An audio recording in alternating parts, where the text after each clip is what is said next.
Assalamu alaikum dear students. Welcome to my YouTube channel. Hopes you are enjoying good health.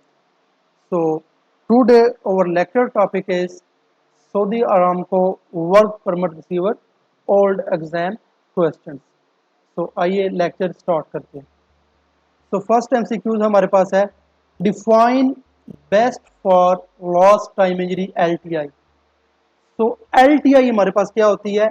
Lost time injury कि अगर कोई भी बंदा work place पे injured हो जाए और वो वर्क प्लेस पे 24 घंटे के अंदर अंदर वापस ना आए या उससे अगले दिन काम पे वापस ना आए तो वो एक एल टी आई काउंट होती है, लॉस्ट टाइम इंजरी काउंट होती है.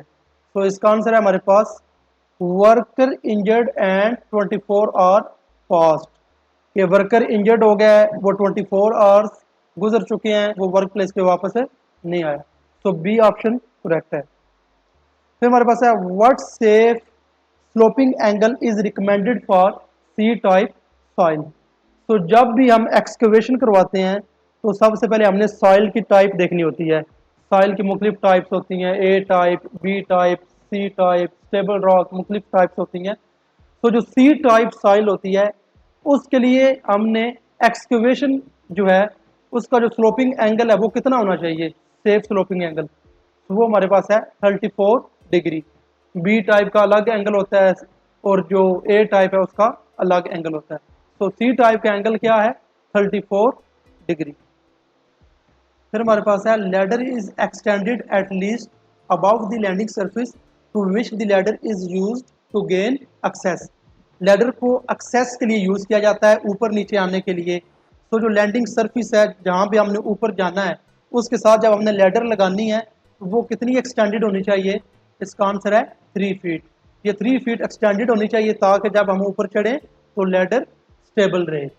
और ये 75 डिग्री के एंगल पे हमने लैडर को लैंडिंग सरफेस के साथ लगाना है. ये एंगल भी आपने याद रखना है, 75 डिग्री और लैडर 3 फीट एक्सटेंडेड होनी चाहिए लैंडिंग सरफेस से.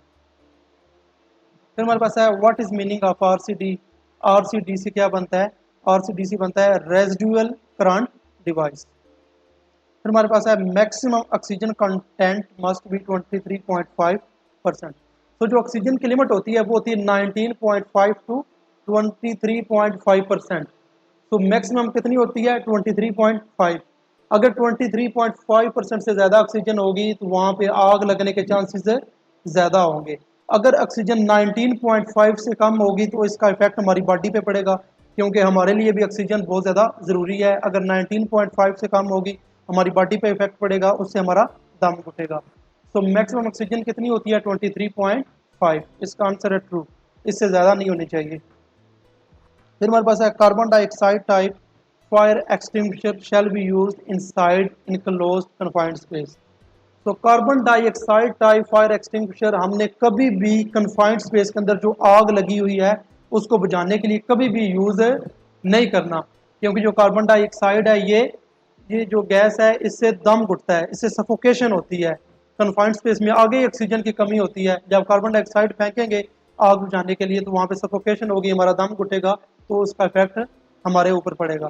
तो इसलिए ये फॉल्स है, कार्बन डाइऑक्साइड टाइप कभी भी हमने यूज़ नहीं करना. फिर हमारे पास है in case of kitchen fire which fire extinguisher is most suited one.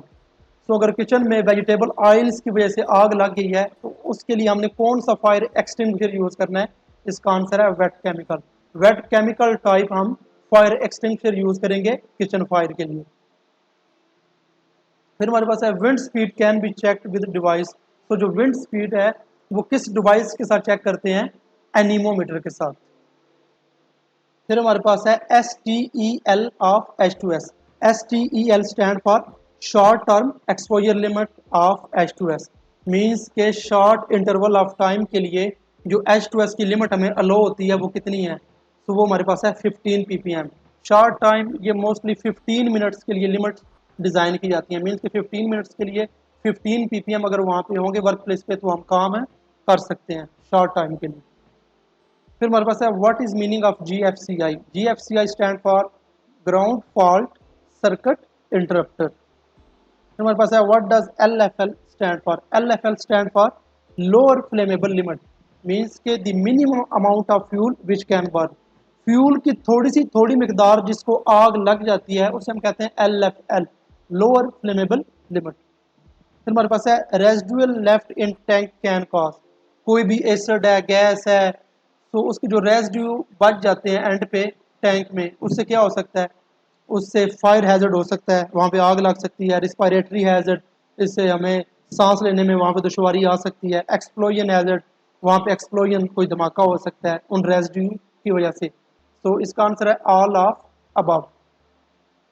फिर हमारे पास है de-energise, depressurised, eliminate or example of isolation. तो ये आइसोलेशन की एग्जाम्पल हैं। अगर हम डी एनर्जाइज कर रहे हैं या डी प्रेशराइज कर रहे हैं किसी वैसल को, या कोई हैजर्ड इलिमिनेट कर रहे हैं, तो ये आइसोलेशन की एग्जाम्पल है।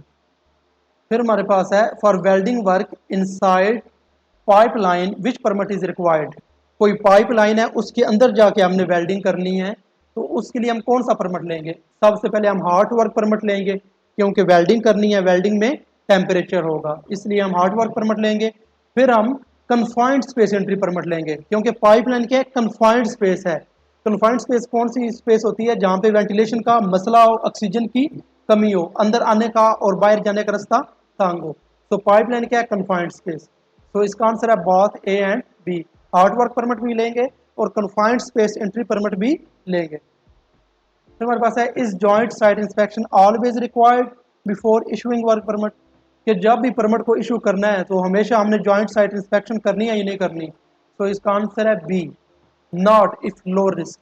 अगर रिस्क लेवल लो है, रिस्क लेवल ज़्यादा नहीं है, तो हम जॉइंट साइट इंस्पेक्शन नहीं करते। अगर रिस्क लेवल ज़्यादा होगा तो फिर इशूअर और रिसीवर जॉइंट साइट इंस्पेक्शन करेंगे।